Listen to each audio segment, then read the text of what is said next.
G'day everyone. I curmudgeoned up again.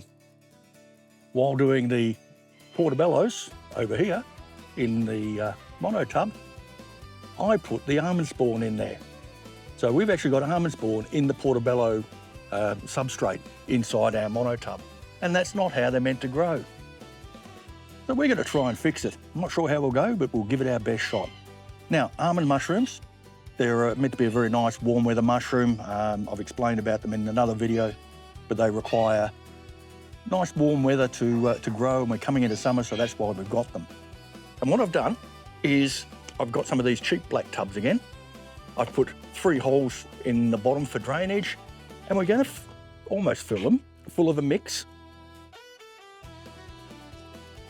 of potting mix. And down here, if I squeeze through, we've got homemade compost. So this is just out of one of our compost bins.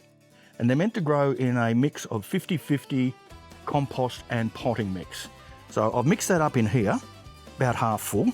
So what we're going to do to try and salvage my complete and utter stuff up is move half of this spawn into here and then mix it through. Now, luckily, it's only been a day or two that's been in the mono tub.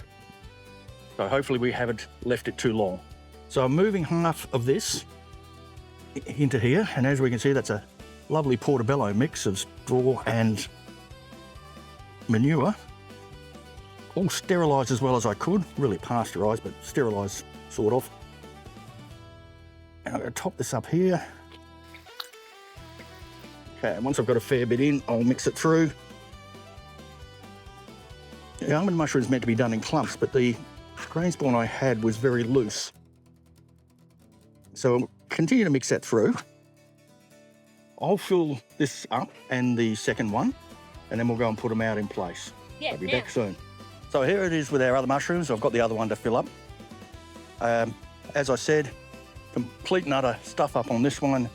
Hopefully it'll recover, but our Portobellos will be fine. So I'll re-sterilise some manure and some sugarcane straw. Do another lot of Portobellos properly this time with the right spawn. And we'll see how the almond mushrooms come on. All right, little warning with these very cheap buckets, they do split easily, so when you're drilling the holes, I noticed it cracked quite badly. I don't think they're going to be a long-term solution, and I think I'll move to these because they would just go in landfill anyway. And I'm sure my neighbour can get me more. So what do you reckon? Any chance of survival on our almond mushrooms? I've got to look at the labels a little more carefully. Let me know in the comments if you think it'll work. Should run a little bet on it, shouldn't we? Except we're not a betting channel, so we can't do that. So remember, like, subscribe, hit that bell icon, and I'll catch you in the garden.